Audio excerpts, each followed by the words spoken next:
আসসালামু আলাইকুম। চ্যাপ্টার 8 এর সফটওয়্যার ইঞ্জিনিয়ারিং এর সেকেন্ড পার্ট ইনশাআল্লাহ আজকে শেষ করব। তো পার্ট 2 তে আমরা যে পর্যন্ত শেষ করছিলাম খুব সম্ভবত অ্যাজাইল মেথড। আজকে আমরা দেখব সবচেয়ে গুরুত্বপূর্ণ একটা টপিক, কোকোমো মডেল। তো কোকোমো মডেলটা কি, কেন এটা খুব বেশি জরুরি দরকার, এত বেশি ইম্পর্টেন্ট আমাদের এই সফটওয়্যার ইন্ডাস্ট্রিতে, সেটা আমরা দেখব। কোকোমো মডেল মানে constructive cost model, construction cost model. এটা আসলে কি, কেন, কিভাবে কাজ করে আমরা ইনশাল্লাহ একটু দেখে নেওয়ার চেষ্টা করি। আচ্ছা, এখানে কতগুলো ফেজ বা নিয়ে আলোচনা করছে। আমি তার পূর্বে এই কোকোমো মডেল কিভাবে কাজ করে সেটা নিয়ে আমি একটু দেখার চেষ্টা করি। তো কোকোমো মডেল, যেমন আমি এটা বলার আগে এক লাইনে আমি এটা মানে বোঝার চেষ্টা করি আসলে এই মডেলটা কেন দাঁড় করানোর প্রয়োজন হলো। যেমন যদি কোনো সফটওয়্যার কোনো ইউজার একটা ডেভেলপার যদি চিন্তা করি আর একটা কাস্টমার ইনডেক্স কথা চিন্তা করি, ওকে, কাস্টমারের কাছে জানতে চাওয়া হবে আপনি কত দিনে এই প্রোডাক্টটা তৈরি করতে চান, কত সময় লাগবে এবং খরচ কত। তার মানে কস্টটা এখানে আমার খুব জরুরি এবং আমার টাইমটা জরুরি। আচ্ছা, তো এই দুইয়ের উপর ভিত্তি করে কিন্তু ডেভেলপার টিম বা ডেভেলপার টিম চিন্তা করি বা প্রোগ্রামিং টিম বা যেভাবে বলি না কেন, পুরো প্রক্রিয়ার সাথে যারা জড়িত, একটা সফটওয়্যার ডিজাইনের সাথে যারা পুরোপুরি জড়িত, সবগুলো টিম তারা যাচাই বাছাই করবে এবং এই সময়ের মধ্যে এই কস্টে এটা ফিজিবল কিনা।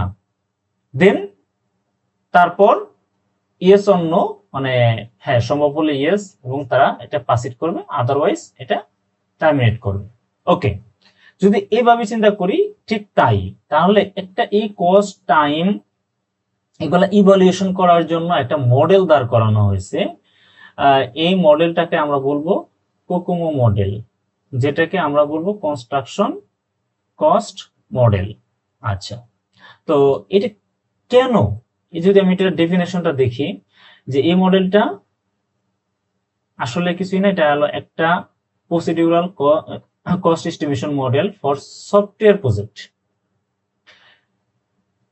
আচ্ছা, এবং এটা কি জন্য ব্যবহার করা হয়, যে as a process of levelly predicting the various parameters associated, আচ্ছা ইত্যাদি ইত্যাদি। এটা দেখবো না, সাইজ, তার ইফোর্ট, কস্ট, টাইম, কোয়ালিটি। আমি যেটা মূল জিনিস দেখলাম এটার মধ্যে মোটামুটি সব চলে আসে।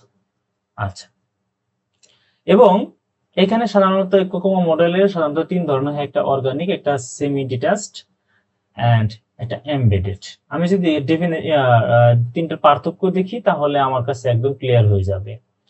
এরপর এই তিনটা প্রকারভেদ নিয়ে আমরা আলোচনা করব। মেইনলি আসলে বেসিক মডেল, যে টেম্পলেট মডেল গুলো আছে কোকোমো মডেলের, সেটা সবচেয়ে গুরুত্বপূর্ণ এবং এখান থেকে প্রশ্নটা আসে সাধারণত। তো এখানে তোমরা যে কাজটা করবা, এই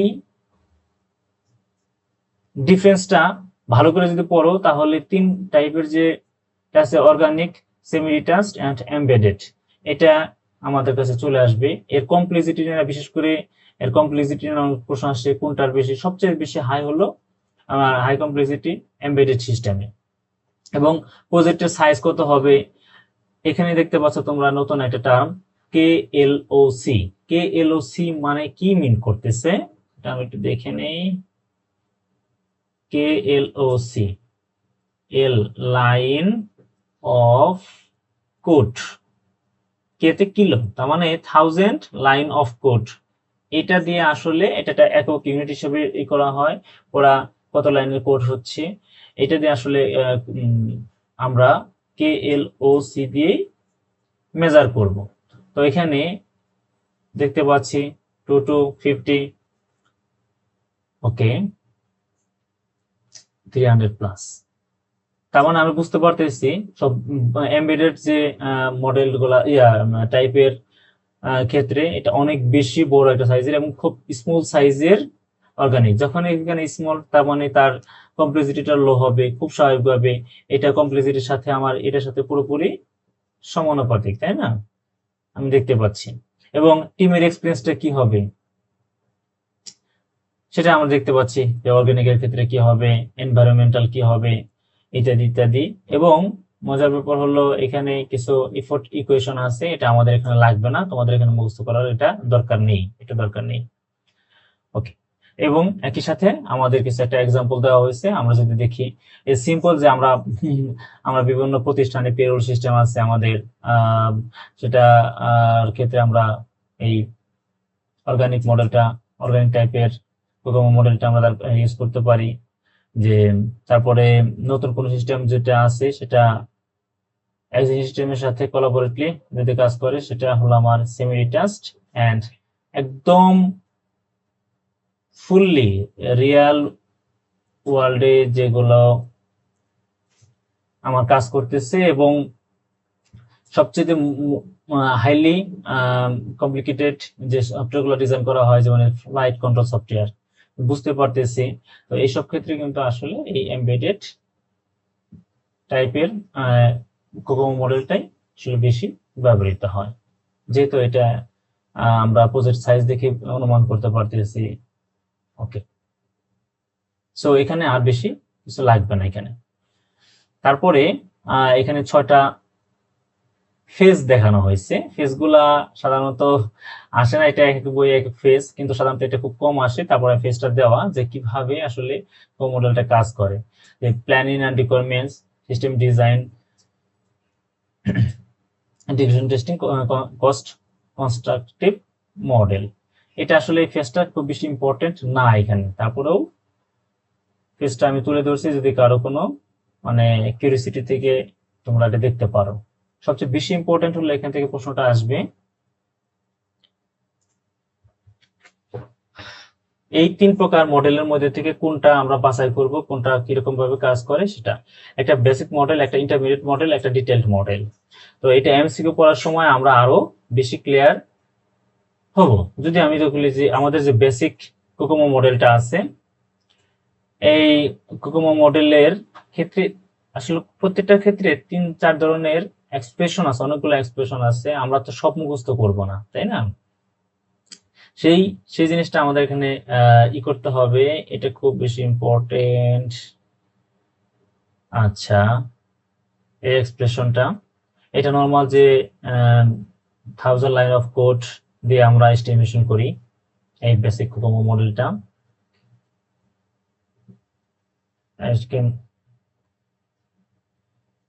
এটার ক্ষেত্রে 3 ধরনের স্ট্রাকচার, এটা দরকার নেই, এটা দরকার নেই। আচ্ছা,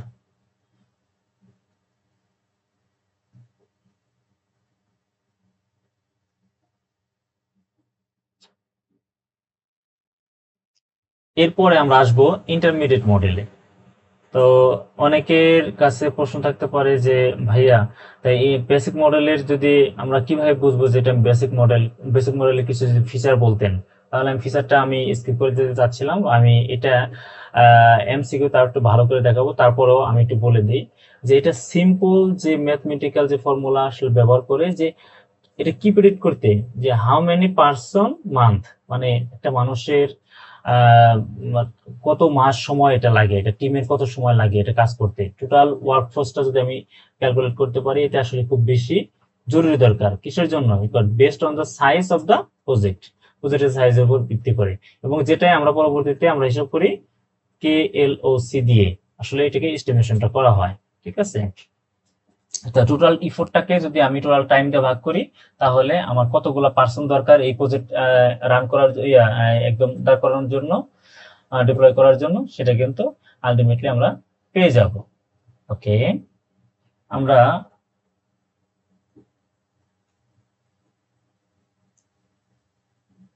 আচ্ছা, এখানে এই জিনিসটা দেখানো আছে, টেস্টটা আমরা এখানে পড়বো, এখান থেকে প্রশ্ন হবে, আমরা সরাসরি এমসিকিউ তে চলে যাই।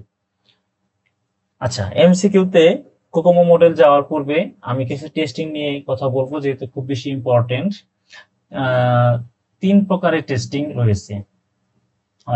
আচ্ছা আচ্ছা, জাস্ট এ মিনিট, যেহেতু কোকোমো মডেল বলছি, কোকোমো মডেলটা একটু শেষ করে নিই। মডেল সফটওয়্যার ভ্যালিডেশন, ওকে।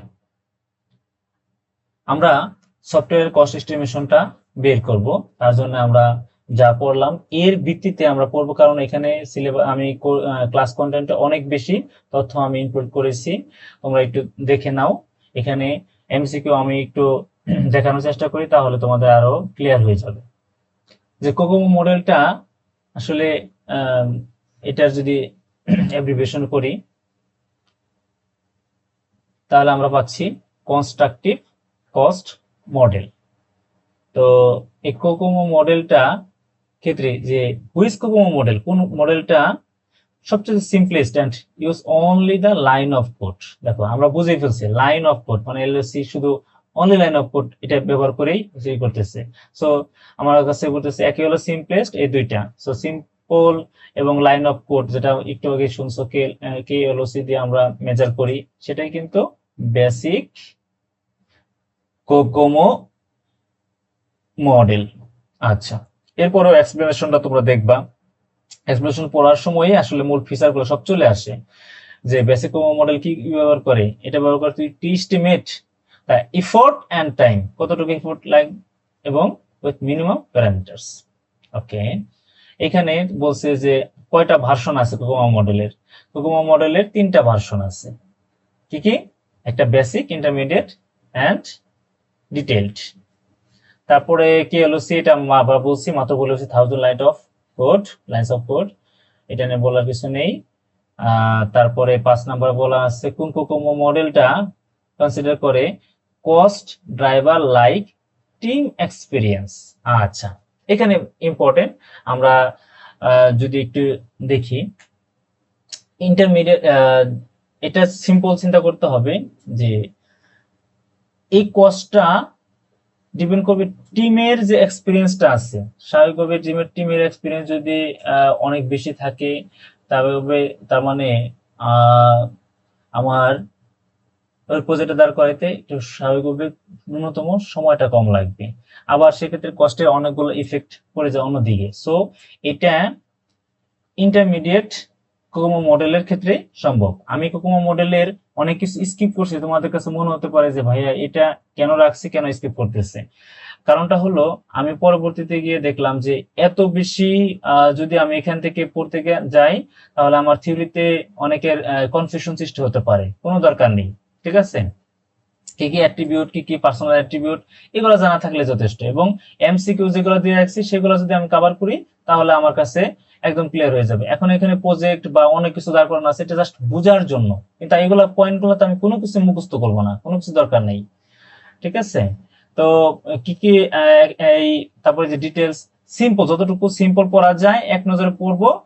আর এখানে শুধু যেমন তার সুবিধাগুলো, যেমন কি কি সুবিধা এটা কোকোমো মডেলের আমরা বুঝতে পারতেছি। এটা যদি কোকোমো মডেল না থাকতো তাহলে কি যে কোনো, হ্যাঁ বেশিরভাগ কোকোমো মডেলের যে আমরা কস্ট এবং এস্টিমেশন মানে কস্ট এবং টাইম যদি আমি চিন্তা করি যে আমার কতটুকু এফোর্ট দেওয়া দরকার, কি টাইমের মধ্যে শেষ করা দরকার, এগুলা আসলে করি না বিদায় কিন্তু আমার ফাইনালি প্রজেক্টটা সাকসেসফুলি আমরা রান করতে পারি না, দাঁড় করাইতে পারি না। এখানে প্রজেক্টটা বেশিরভাগ প্রজেক্ট ফেল হয় এই কারণে। সো এটা খুব বেশি ইম্পর্টেন্ট। এই জন্য বলছি যে সিস্টেমেটিক কস্ট এস্টিমেশনের ক্ষেত্রে দরকার হয়। কি হেল্প করে আমার to estimate the cost and effort, মাত্র বলছি কি হেল্প করে, যে হাই ইম্প্যাক্ট ফ্যাক্টর, তারপরে evaluate the feasibility of a project. হ্যাঁ আসলে বাস্তবসম্মত কিনা, আমার একটা প্রজেক্ট 6 মাস দাঁড় করানো লাগবে, 100 জন লোক দরকার, কিন্তু আমার টিমে আছে 5 জন বা 10 জন। ঠিক আছে, আমার হায়ার করার কোনো এখন এবিলিটি নাই আমার প্রতিষ্ঠানের, আবার সময় আমার কম দেওয়া হয়েছে। সো এটা তো আমার আলটিমেটলি দাঁড়াবে না, প্রজেক্টটা ফেল করবে, বাগে ভরা থাকবে, তাই না? যেটা আমাদের দেশে সাধারণত বেশিরভাগ ক্ষেত্রে এটা হয়, না বুঝে কাজ নিয়ে নেয়। এরপরে আমি যদি ছোট কাজ হোক না কেন, তার মানে টাইম এবং কতটুকু এফোর্ট দেওয়া দরকার, কতজন লোক দরকার, সবকিছু কিন্তু এটার মধ্যে চলে আসে। এটা জানা থাকলে যথেষ্ট। এই জন্য আমি এই পুরোটা পড়তে দীর্ঘ সময় লাগবে, এটা দরকার নেই তোমাদের, শুধু কি টার্মগুলো জানা থাকলে হবে, এবং ওই টার্মগুলো আমি এমসিকিউ দিয়ে রাখছি যাতে তোমাদের সুবিধা হয়। তোমরা এমসিকিউর এক্সপ্লেনেশন এবং কেন হয়েছে এটা, কেন অ্যান্সার হয় নাই, এই তিনটা জিনিস দেখলেই দ্যাটস এনাফ, কিচ্ছু লাগবে না। আচ্ছা, তো এছাড়া বলছে ডিসঅ্যাডভান্টেজ। তা আমি প্রজেক্টের সাইজটা আমি অ্যাজুম করতে আমার যদি ভুল হয়ে যায় কোনো কারণে, তাহলে কিন্তু পুরো প্রজেক্টটা মাঠে মারা যাবে, তাই না? আর আমার আলটিমেটলি দাঁড় করাইতে পারবো না। সো এই জিনিসগুলাই আমাদের একটা ডিসঅ্যাডভান্টেজ, এগুলা নিয়ে আমরা দেখেছি। তো আমি সরাসরি আবার এমসিকিউতে চলে যাই, তাহলে তোমাদের জন্য আরো ক্লিয়ার হবে।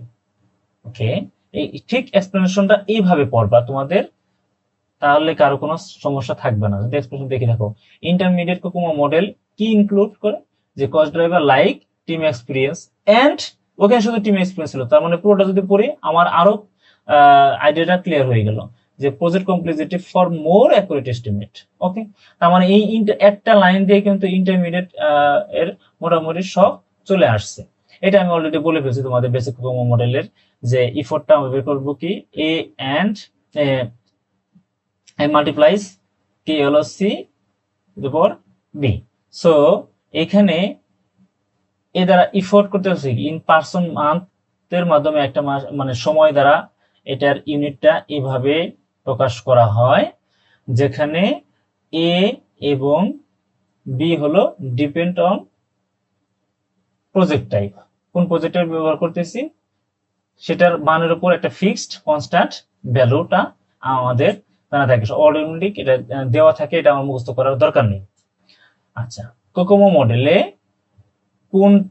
কোন টাইপের প্রজেক্টটা সবচেয়ে হাইস্ট কমপ্লিসিটি, আমরা এটা বলছি যে সেটা অর্গানিক না, অর্গানিক তো অর্গানিকের চাইতে তিন প্রকার আছে, একটা সেমি ডিটেচ, এমবেডেড, আর ডিস্ট্রিবিউটেড তো হতেই পারে না, ডিস্ট্রিবিউটেড নাই। তো তিন প্রকারের মধ্যে এমবেডেড যেটা আছে, ওই যে আমরা পড়ছিলাম বিমানের যে কন্ট্রোল সফটওয়্যার, সবচেয়ে মানে এটা হাইস্ট কমপ্লিসিটি এটার মধ্যে রয়েছে, তাই না? দেখি আমরা বুঝতে পারবো। সো এটা যদি আমার এক্সপ্লেনেশনটা পড়ি, দেখো কি বলছে, যে এমবেডেড যে প্রজেক্ট গুলো আছে, যে গভর্নমেন্টের এই যে কন্ট্রোল সিস্টেম, বা শুধু গভর্নমেন্ট হতে হবে কেন, যে কোনো বড় সিস্টেমে হতে হোক না কেন, এটা হাই কমপ্লেক্সিটি রয়েছে, এফেক্টিং যে কোকোমো কোএফিসিয়েন্ট।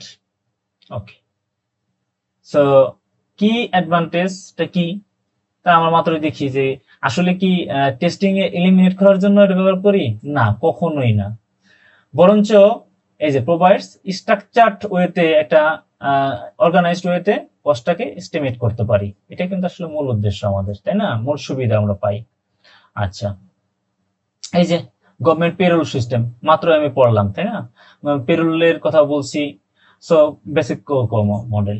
এরপরে এভাবে তোমরা যদি দেখে যাও, আমি মোটামুটি অনেকগুলো প্রশ্ন এখানে অ্যাড করেছি, প্রায় অ্যাবাউট 20টার মতো।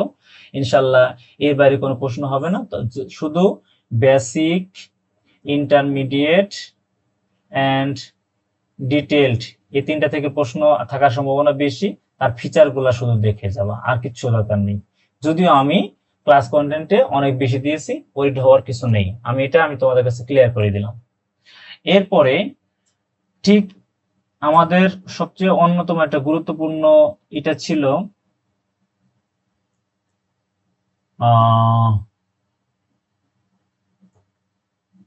আচ্ছা, এগুলো আমরা পড়েছি, এখন আমরা দেখব টেস্টিং। একটা সফটওয়্যার আমি দাঁড় করাইলাম, সফটওয়্যারটা মানে কাজ করবে কি করবে না, তার পূর্বে তো অবশ্যই সফটওয়্যার ফুললি ডিপ্লয় করার আগে আমাকে টেস্ট করতে হয়। একদম সিম্পল, ফুলি ডিপ্লয় করার আগে মাস্ট বি আমাকে টেস্ট করতে, সেটা কয়েক ধাপে। সেই ধাপগুলো আমরা দেখবো, একটা হলো alpha testing, beta testing, gamma testing, আরো আছে আরেক প্রকারের, ওইটা যদি দেখি black box testing, white box testing. তো ইউজার অ্যাকসেপ্টেন্সের যে ব্যাপারগুলো আছে, কিভাবে কাজ করে, একটার সাথে আরেকটা কিভাবে জড়িত, চলো আমরা একটু দেখে নিই। একদমই সহজ, এবং সেটা আমরা এমসিকিউ দেখবো, একই সাথে এমসিকিউ সলভ হবে, এবং এক্সপ্লেনেশনের মাধ্যমে তিনটা alpha, beta, gamma, white box, black box, others যে টেস্টিং গুলো আছে সবই আমাদের চলে আসবে ইনশাল্লাহ। তো আলফা টেস্টিং এর প্রাইমারি পারপাসটা কি, যদি আমি বলি যে আর কিছুই না, যে আমার সফটওয়্যার যে আসলে ফাংশন করতেছে কিনা, যে উদ্দেশ্যে আমার করা হয়েছে তার ফাংশনালিটিকে ভেরিফাই করতে হবে। তাহলে সফটওয়্যারের ফাংশনালিটি অ্যাক্টিভিটিস গুলা ভেরিফাই করতে হবে। ওকে, তাহলেই কেবলমাত্র এটা সম্ভব, আদারওয়াইজ সম্ভব না। যদি এখানে লিখছে to test software in a live production, না লাইভ প্রোডাকশন না, আমি সরাসরি লাইভে গেলে হবে? আলফা হলে একদম শুরুর দিকে। এটা কে করবে? সিম্পল, এটা যারা আমরা ডেভেলপার আছি বা programmer, simple programmer, developer, tester, যে নামেই বলুক না কেন, এই ডেভেলপার, প্রোগ্রামার, এই টেস্টার এই পর্যায়ে কিন্তু আসলে শুরুর দিকে যে কাজটা হয় সফটওয়্যার লঞ্চও করবে না, মানে এখানে সব ফাংশন ঠিক মতো কাজ করতেছে কিনা, যতগুলো আমার সাব মডিউল করা হয়েছে প্রত্যেকটা মডিউল রান করতেছে কিনা, কোনো মডিউলে কোনো বাগ আছে কিনা, ইত্যাদি ইত্যাদি প্রথমেই টেস্ট করা হয়। সেটা হলো আলফা টেস্ট। তো এই কথা বলছে যে to verify software functionality in a control environment. হ্যাঁ, এটা আমার এখনো কিন্তু বাজারে কোনো কিছু ছাড়া হয় নাই। সো এটা হলো আলফা টেস্টিং এর প্রাইমারি পারপাস। আমি যখন এটা কোনো কিছু নোট ডাউন করতে মানে লিখি, তোমরা অবশ্যই এটা নোট ডাউন করে ফেলবা, তাহলে তোমাদের জন্য আরো সুবিধা হবে। যে আলফা টেস্টিংটা আসলে টিপিক্যালি কে পারফর্ম করে? তাহলে দেখি ইন্ডিভিজুয়াল কে পারফর্ম করবে না, ইন্ডিভিজুয়াল কাছে তো পৌঁছাই নাই, পারফর্ম করার কোনো প্রশ্নই জাগে না, এখন ইউজারের কাছে পৌঁছায় নাই। তারপরে বলছে দেখি গভর্নমেন্ট অডিটর, এটা হতে পারে না, এক্সটার্নাল স্টেক হোল্ডার্স অনলি, না এক্সটার্নাল তো নাই, বরঞ্চ ডেভেলপার আর টেস্টার যারা আসলে এরাই মূলত এখানে পারফর্ম করবে। আচ্ছা, কারণ এটা identify defects before external testing, কারণ এক্সটার্নাল তো পরে যখন ইউজার কাছে যাবে, সেটা টেস্ট করার পূর্বেই আমার কি কি ডিফেক্ট আছে সেগুলোকে আইডেন্টিফাই করতে হবে, তাই না? আচ্ছা, তারপরে এখানে দেখতে পাচ্ছি কি ক্যারেক্টারিস্টিক কার বেটা টেস্টিং। আমরা মাঝে মাঝে দেখি এটা বেটা ভার্সন বাজারে ছাড়ছে, আমরা শুনি না এই সফটওয়্যারের বেটা ভার্সনটা বাজারে ছাড়া হয়েছে। তাহলে বেটা টেস্টিংটা কি, কিভাবে কাজ করে? সিম্পল, যদি দেখি যে সাপোজ এইটা আমি ইউজার কাছে বেটা ভার্সনটা বাজারে রিলিজ করা হলো, এখন নির্দিষ্ট কিছু ইউজার, ঠিক আছে, সব ইউজার না, কিন্তু আবারও বলছি সকল ইউজার নয়, নির্দিষ্ট কিছু ইউজার। সো লিমিটেড গ্রুপের মধ্যে হতে হবে। নির্দিষ্ট কিছু ইউজার কে দিয়ে এটা টেস্ট করানো হলো, যে তাদের ফিডব্যাক এবং কোথায় কোথায় বাগ আছে সেগুলা আইডেন্টিফাই করা এবং ফিক্স করার ব্যবস্থা করা, যে টেস্টিং এর মাধ্যমে, ঠিক আছে। সো এই টেস্টিং এর মাধ্যমে কিন্তু এখানে এটা ধরা পড়ে। এখানে আমি দেখি কন্ডাক্টেড ইন ডেভেলপমেন্ট এনভায়রনমেন্ট, না ডেভেলপমেন্ট এনভায়রনমেন্টে তো হবে না, এটা তো আমার আফটার টেস্টিং এর মধ্যে পড়ে যায়।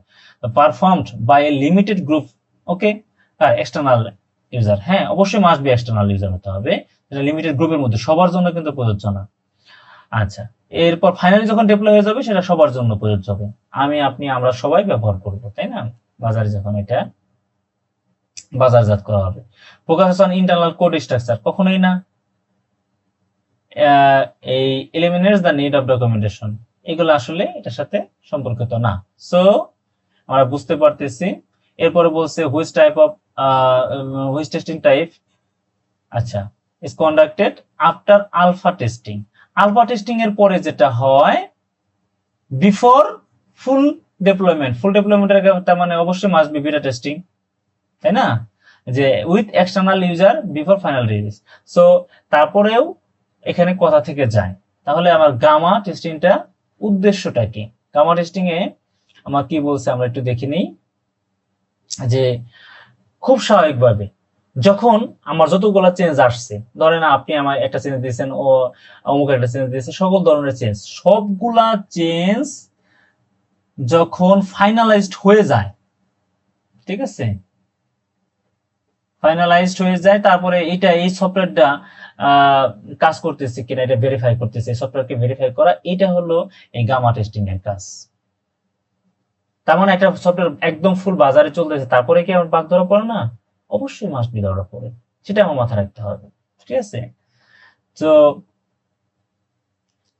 এই যে এই বলছে যে গামা টেস্টিং এনশিওর, কি এনশিওর করে এটার পরে, যে এই সফটওয়্যারটা একদম রেডি, 100% রেডি ফর রিলিজের জন্য, যেখানে কোনো ধরনের আর কোনো চেঞ্জ নাই, with no further changes used in stable system. এখানে গভর্নমেন্ট আছে বিধায় তোমাদের অনেক ক্ষেত্রে দেখো কনফিউজড হয়ে যেতে পারো, গভর্নমেন্ট বলছে, না গভর্নমেন্ট না, government, non government, semi government বা আদার্স প্রাইভেট কর্পোরেট, যে কোনো কিছু হতে পারে, কোনো সমস্যা নেই। এখানে গভর্নমেন্ট আছে বিদেই আমার টেনশন করার কোনো দরকার নাই। গভর্নমেন্ট, সেমি গভর্নমেন্ট, অটোনোমাস ইত্যাদি যাই কিছু হোক না কেন, কর্পোরেট যে কোনো প্রতিষ্ঠান হতে পারে, কোনো প্রবলেম নাই। সো তার মানে অল যদি সবগুলো আমার ফাইনালাইজ হওয়ার পরে এটা ঠিক আছে কিনা এটা ভেরিফাই করার আসলে মূল উদ্দেশ্যটা হলো গামা টেস্টিং। আচ্ছা, তো যেমন আমি গামা টেস্টিং এর যদি একটা উদাহরণ দিই, সাপোজ আমি এখন একটা হসপিটাল বেসড মনিটরিং সিস্টেম বা patient management, hospital based patient record system আমি তৈরি করলাম। এখন এইটা তৈরি করলাম, বাজারে ছেড়ে দিলাম। এখন এখানে প্রথমে ডামি যে ডাটাগুলো দিয়ে তারা চেক করবে, চেক করার পর ফাইনালি সব কাজ করতে এই যে টেস্টিং, এটা হলো আসলে গামা টেস্টিং। সো এখানে কিন্তু বলছে যে একটা কন্ট্রোল ডেভেলপমেন্ট এনভায়রনমেন্ট, তাই না, গামা টেস্টিংটা পারফর্ম করা হয়। আচ্ছা, এখন ব্ল্যাক বক্স, নাম শুনে বুঝতে পারতেছি ব্ল্যাক বক্স আর হোয়াইট বক্স এক কথাতে শেষ দিব। ব্ল্যাক বক্স টেস্টিং এ কোনো ধরনের কোডিং জানার প্রয়োজন নেই, সিম্পল, কোডিং জানার প্রয়োজন নেই। কিন্তু হোয়াইট বক্সে উল্টা, তার মানে বুঝতে পারতেছি মাস্ট বি তার স্ট্রাকচার, তার গার্ডেনিং স্ট্রাকচার, কোডিং স্ট্রাকচার সব আমার এখানে লাগবে, জানা লাগবে। এই দুইটা কথা দিয়ে কিন্তু আমরা যেভাবে প্রশ্ন আসুক না কেন ইনশাল্লাহ আমরা পারবো। দেখি যে এই কিভাবে ডিফাইন করা হয়, যে testing with knowledge of internal code. না, টেস্টিং আমার তো কোনো নলেজ তো থাকবেই না, ঠিক আছে, ইন্টারনাল কোডের। আচ্ছা, testing based on inputs and outputs only. আচ্ছা, এটা থাকলো, আমি তো এখানে নলেজ কথা, টেস্টিং আন্ডার এক্সট্রিম কন্ডিশন, কখনোই না। তারপরে টেস্টিং বাই ডেভেলপারস অনলি, ডেভেলপাররা তো যখন ডেভেলপাররা কোড করে তার মানে টেস্ট করা মানে হলো তার কোডে কোনো সমস্যা থাকে সেটা ডেভেলপারের কাছে আসা মানে হলো কোডের সমস্যা, ঠিক আছে। তারপরে টেস্টিং এক্সট্রিম কন্ডিশনে অবশ্যই মাস্ট বি কোড ভিত্তিক, কোডের যে বাগগুলো আছে বাগগুলো ফিক্স করা হয়, আপডেট করা হয়। তার মানে আলটিমেটলি কিন্তু তিনটাই কোডের সাথে রিলেটেড। তার মানে টেস্টিং বেসড অন ইনপুটস, আমি জাস্ট মানটা ইনপুট দেবো, কিভাবে কাজ হচ্ছে সেটা আমার জানার দরকার নাই, এবং কি আউটপুট পাচ্ছি সেটা আমার ফ্যাক্ট। সো ইনপুট এবং আউটপুটটাকে আমি টেস্ট করার মাধ্যমে এটা কিন্তু এটাই ব্ল্যাক বক্স টেস্টিং। আর হোয়াইট বক্স টেস্টিং পুরো উল্টো। এখানে বলছে which testing type is most suitable, সবচেয়ে উপযুক্ত কোনটা, যে ইউজারের রিকোয়ারমেন্ট গুলা ভেরিফাই করবো। আচ্ছা, তো স্বাভাবিকভাবে আমরা তো কোড সম্পর্কে কিছু জানি না, তারপর ইউজারের যে রিকোয়ারমেন্ট আছে, ইউজার কি কি ইনপুট দিচ্ছে তার উপর ভিত্তি করে আমি কি ফলাফলটা পাচ্ছি, এটা হলো মূলত ইউজারের একটা নিড। সো ইউজারের ক্রাইটেরিয়ার মধ্যে এটা পড়ে, এর বাইরে কোনো কিছু দরকার আছে, কোনো দরকার নেই। সো এটা হলো black box testing. White box testing সম্পূর্ণ বিপরীত, 180 ডিগ্রি আউট অফ ফেজ চিন্তা করতে পারো। তাহলে কি ফিচার কার, হোয়াইট বক্স টেস্টিং এর। তাই আমি চিন্তা করি, দেখি ignore internal code of structure. তারপরে এখানে বলছে আমরা কি তারা ইগনোর করতে পারি না, তাহলে এটা তো আমার অবশ্যই জানতে হবে। হোয়াইট বক্স টেস্টিং মানে হলো কোড স্ট্রাকচার যা আছে, ইন্টারনাল কোড বা আদার্স, এগুলো আমাকে মাস্ট বি জানতে হবে। এখানে বলছে রিকোয়ার্ড নলেজ কার, কোড লজিকের, মাস্ট বি, এর কোনো দ্বিধা নেই। এখানে তারপর ওটা দেখি producted by the end user, এটা তো হতে পারে, এটা হতে পারে না, এটা তো আমার ব্ল্যাক বক্সের মধ্যে চলে গেল। আর focus is only user interface, না আমরা ইউজার ইন্টারফেসের দিকে শুধু ফোকাস করবো কেন, আর ভিতরে আমরা দেখবো যে তার কোড স্ট্রাকচার, তার কিভাবে সজ্জিত আছে, কোডের সবকিছু আমরা দেখবো। সো আমরা বুঝতে পারতেছি। তারপরে who typically perform white box testing, white box টেস্টিংটা সাধারণত কে পারফর্ম করে, এখানে ঠিক কে পারফর্ম করে, তার মানে আমরা যদি বলি ওকে ইন্ডিউজার, কখনোই না, ইন্ডিউজার তো আমার কিসের ক্ষেত্রে, ব্ল্যাক বক্সের ক্ষেত্রে। ডেভেলপার অফ টেস্টার, অবশ্যই, তার মানে তারা দুইজনেই ইন্টারনাল কোড স্ট্রাকচার বা সবকিছু সম্পর্কে জানে, এটাও না, এক্সটার্নাল অডিটর এটাও না। সো এভাবে তোমরা দেখে নিবা, আমি অলরেডি অনেকগুলা দিয়ে দিলাম। বাকিটা এইভাবে তোমরা যদি পড়ো, আমি বিশ্বাস করি কোনো সমস্যা থাকবে না, এবং এটা পড়ার সময়, এমসিকিউ পড়ার সময় তোমার থিওরি কভার হয়েছে। কেউ যদি শতভাগ এমসিকিউ ভালো করে বুঝে পড়ে, তার থিওরি শতভাগ এখান থেকে কভার হওয়া সম্ভব, শুধু এটাই মনে রাখবা। আচ্ছা, এরপরে খুব বেশি একটা ইম্পর্টেন্ট, আমরা বুঝতে পারতেছি আমরা বেশিরভাগ যারা গার্মেন্ট সেক্টরে কাজ করে, যে কোনো একটা প্রোডাক্ট মানে গার্মেন্ট প্রোডাক্ট বের হওয়ার আগে অবশ্যই সেটা কোয়ালিটি অ্যাসুরেন্স সেকশন পার হতে হয়, মানে কোয়ালিটি চেকিং করে, যদি সেটা যারা বাদ হয়ে যায় তাদের এর সাথে মেলে না, সেটা কিন্তু ওই যে আমরা দেখি আমরা বিভিন্ন যেটা আমরা বলি যে ইয়ের প্রোডাক্ট কি বলে ওটাকে, দেশের বাইরের প্রোডাক্ট গুলা সাধারণত আমাদের অনেক সময় নীলক্ষেত নিউ মার্কেট বা আদার্স প্রতিষ্ঠানগুলোতে বিক্রি করে, তাই না, বলে যে এটা ডিফেক্ট পাওয়া গেছে বা হালকা তাদের ইয়ের সাথে নাই, কোয়ালিটি পাস করতে পারে নাই। সো এটা সফটওয়্যারের ক্ষেত্রেও যে সফটওয়্যার ফাইনাল রিলিজের পূর্বে অবশ্যই মাস্ট বি যে ইউজারের ক্রাইটেরিয়া গুলো আছে, নিডগুলো আছে, সেগুলো 100% মিট আপ করছে কিনা, বা কোথাও ডিফেক্ট আছে কিনা, ইত্যাদি ইত্যাদি সবকিছুর জন্যই কোয়ালিটি কে অ্যাসুরেন্স মানে এটার নিশ্চিত আমার হতে হবে। সো এই সফটওয়্যার কোয়ালিটি অ্যাসুরেন্স বা সংক্ষেপে আমরা যদি বলি SQA, যেটা আমরা নর্মাল যেভাবে বাংলা কথা বললাম এইটা নিয়ে, এগুলা নিয়ে আসলে মূলত সফটওয়্যার কোয়ালিটি অ্যাসুরেন্স। এটার আমরা যদি আমাদের ইয়ে দেখি, এই যে দেখো আসলে অ্যাসুরেন্সটা কিসের উপর ফোকাস করে, তার portability, usability, reusability, error control, maintenance, correctness ইত্যাদির উপর ভিত্তি করে যে আসলে এই সফটওয়্যারটা তার পোর্টেবিলিটি কিনা, তার ইউজেবিলিটি কতটুকু, রিউজেবিলিটি কতটুকু, এবং এরর কন্ট্রোল আর হার, মেইনটেনেবিলিটি কিভাবে মেইনটেইন করব, মেইনটেইন করার যোগ্য কিনা, কতটুকু বা স্ট্যাটিক অবস্থায় আছে, কতটুকু ডাইনামিক অবস্থায় আছে, ইত্যাদি ইত্যাদি, তার কারেক্টনেসটা ইত্যাদি, এইগুলোর উপর আসলে SQA বা সফটওয়্যার কোয়ালিটি অ্যাসুরেন্স ফোকাস করে। এখন আমি যদি একটু দেখতে চাই, আচ্ছা, validation and just a minute, আচ্ছা, সফটওয়্যার কোয়ালিটি অ্যাসুরেন্স একটু দেখি আমরা, তাহলে আমাদের কাছে আরো ক্লিয়ার হয়ে যাবে আমাদের প্রাইমারি গোলটা কি। খুব স্বাভাবিকভাবে আমি যা বলছি এটার মধ্যে চলে আসছে। দেখো আসলে কি একটা সফটওয়্যার কোড লেখা, কখনোই না।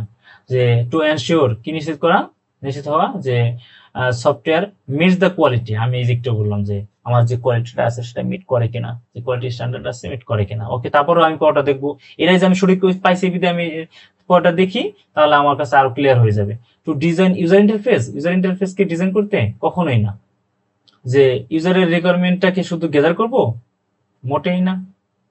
সো আমরা বুঝতে পারতেছি যে হুইচ অ্যাক্টিভিটি যে আমার সফটওয়্যার কোয়ালিটি অ্যাসুরেন্স এর একটা পার্ট। তাহলে আমরা একটু দেখি যে কি কি পার্ট।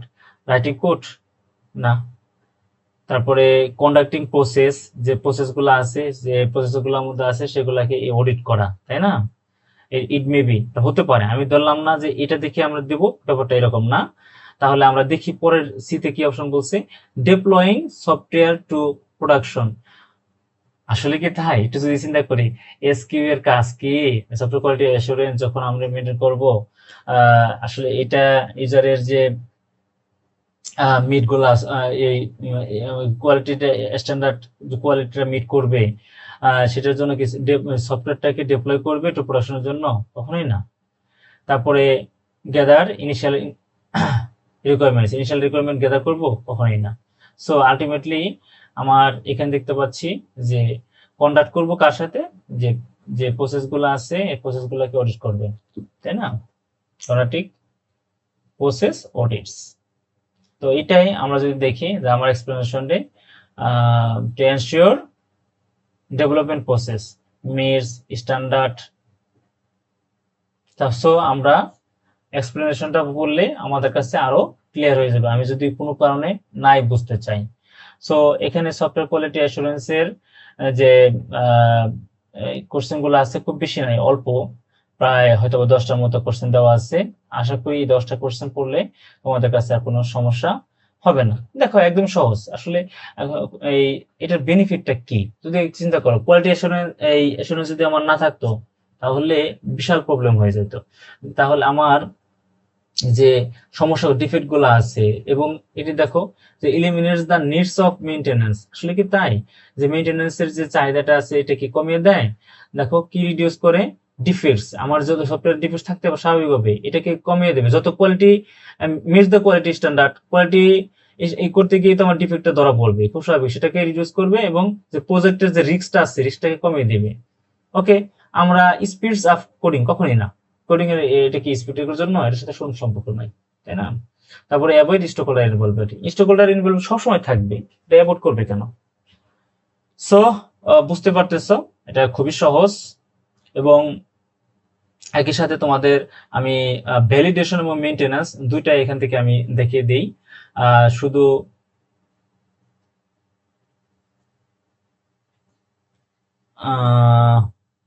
এখানে তোমরা দেখবা এই যে benefits of software quality assurance আমি সব এখানে তুলে ধরছি, এবং তার ডিসঅ্যাডভান্টেজ গুলো, একই সাথে তার কোনো প্রবলেম হবে না। সফটওয়্যার মেইনটেনেন্স তো আমি সবই করলাম, যদি সফটওয়্যার মেইনটেনেন্স না করি তাহলে হবে না। মাস্ট বি একটা কথা মনে রাখো, তোমার যে বাগ গুলো আছে বাগ গুলোকে ফিক্স করতে হবে এবং যে আপডেট করতে হবে, তাই না? যে প্রবলেম গুলো আছে সেটাগুলোকে আপডেট করতে হবে, এটা হলো মেন।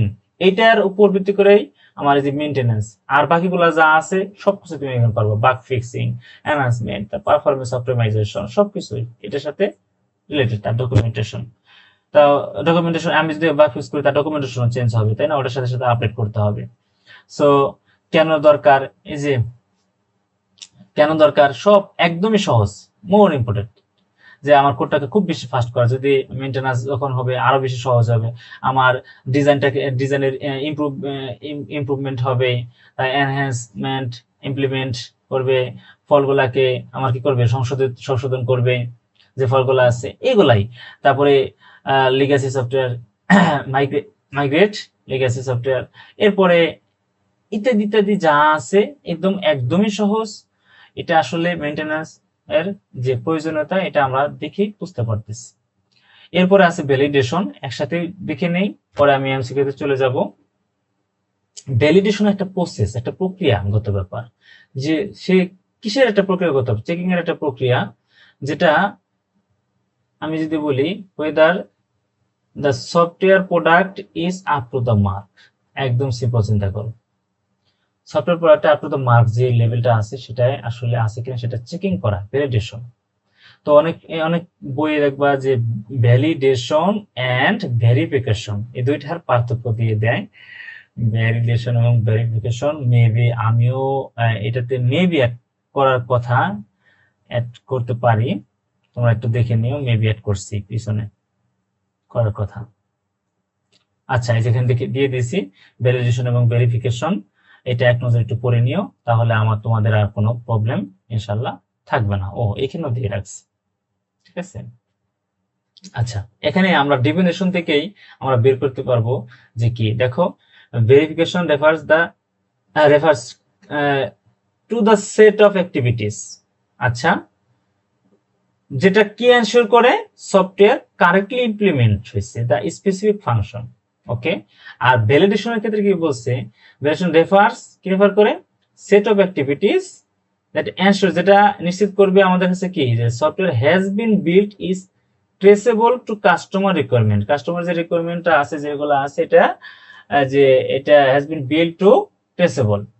সো এখান থেকে আমরা বুঝতে পারতেছি একটা হলো যে কারেক্টলি ইমপ্লিমেন্ট হয়েছে কিনা স্পেসিফিক ফাংশনে, ঠিক আছে, মাধ্যমে সেটা আমার দেখবো ভেরিফিকেশন আর ভ্যালিডেশনে আমার দেখবো যে কাস্টমার রিকোয়ারমেন্টটা আর কি দিকে খেয়াল রাখবো।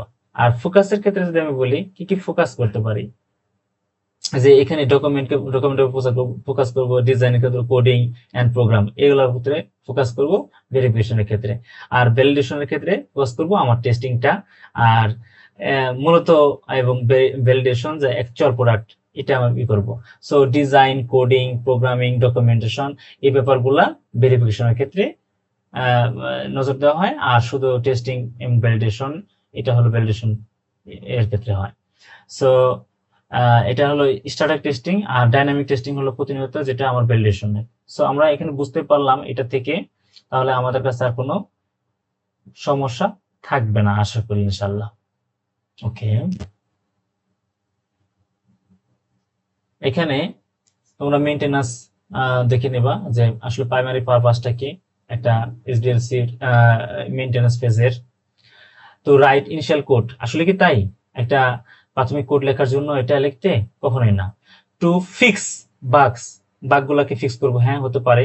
And update software post development, হ্যাঁ ডেভেলপমেন্ট পোস্ট ডেভেলপমেন্টের পরে সফটওয়্যারগুলোকে আপডেট করবো। অবশ্যই ইট মে বি এটা হতে পারে যে এটা যে হবে এরকম কথা না, এটা দেখি। টু ডিজাইন সিস্টেম আর্কিটেকচারকে ডিজাইন করতে কখনোই না। টু গ্যাদার ইউজার রিকোয়ারমেন্ট গুলোকে গ্যাদার করতে কখনোই না। তার মানে আমরা বুঝে ফেলছি যে মেইনটেনেন্সের যাতে কি সব কাজ শেষ হয়ে গেছে, দেন ফেজটা হলো মেইনটেনেন্স, তাই না? মেইনটেনেন্সের পরে আবার কিছু করতে থাকবে সরকারে। সো আমরা বুঝতে পারতেছি, এবং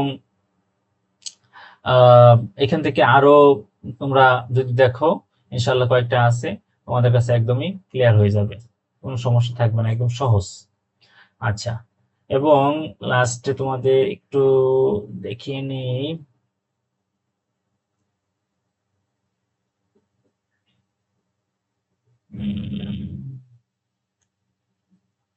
আচ্ছা, এখানে ইনশাল্লাহ আর কোনো সমস্যা থাকবে না। আমি আশা করব তোমরা যা এই এমসিকিউটা, বিশেষ করে এই অধ্যায়ের এমসিকিউটা খুব গুরুত্বপূর্ণ। এমসিকিউ পড়ার সময় প্রতিটা এক্সপ্লেনেশন পড়বা, প্রয়োজনে নোট ডাউন করে রাখবা। এটা ফলেই তোমরা এখানে তোমাদের হয়তোবা অনেকের প্রশ্ন হতে পারে যে ভাইয়া এখানে আপনারা যা দিয়েছেন, হ্যাঁ একদম সহজ করে দিয়েছি তোমাদের, একদম সহজ। দেখো আলফা টেস্টিং যে কোর পয়েন্টগুলো আমি তুলে ধরছি, বিটা টেস্টিং এর ক্ষেত্রে কোর পয়েন্টগুলো তুলে ধরছি, তার সিনারিও গুলো তুলে ধরছি, কি কি টেস্ট করা হয় তা তুলে ধরছি, তার আউটকামটা কি হতে পারে, তার স্কোপ গুলা সেম ভাবে দেখো প্রত্যেকটা ক্ষেত্রে, গামা টেস্টিং এর ক্ষেত্রে। ঠিক আছে, তুমি দেখো তার সিনারিওটা কি, যে a medical software system for patient record is tested. Okay, তার মানে আমরা বুঝতে পারতেছি যে তারপরে এটা হলো, এটা আসলে খুব কমন, লেস কমন টার্ম। বেশি কমন টার্মটা আমাদের কাছে পরিচিত বেটা টেস্টিং। আচ্ছা, বেটা ভার্সন ছেড়ে দেয় সফটওয়্যারে, আমরা বুঝি তাই না? Is to describe final validation testing, this is before public release. দেখছো কত সুন্দর করে বুঝাইছে। আচ্ছা, সো যে focusing on ensuring the software is ready for production, software একদম, and no major changes needed. So আমরা এইটাই কিন্তু একটা এমসিকিউতে পাইছি, তাই না? কোন সব চেঞ্জ গুলা ফাইনালাইজড হয়ে গেছে, এখন আর কোনো চেঞ্জ করার দরকার নেই। তো এই জিনিসটাই আমরা একদম ছোট ছোট করে তুলে ধরছি, তাতে তোমাদের একদমই সহজ হয়। Black box testing, white box testing, কোনো সমস্যা হবে না ইনশাল্লাহ। তো আজকে এই পর্যন্তই। সফটওয়্যার ইঞ্জিনিয়ারিং থেকে ইনশাল্লাহ যে যে পয়েন্ট আমি তোমাদের সবচেয়ে গুরুত্বপূর্ণ ভাবে পড়াইছি সেগুলো দেখবা, আর যেগুলো কম গুরুত্বপূর্ণ সেগুলো শুধু আমি টাচ করে যাওয়ার চেষ্টা করেছি। আশা করি ইনশাল্লাহ এর মধ্যে থেকে কম করবো, যেভাবে প্রশ্ন হোক না কেন। তো সকলের জন্য শুভকামনা, সবাই ভালো থেকো, আল্লাহ হাফেজ, আসসালামু আলাইকুম।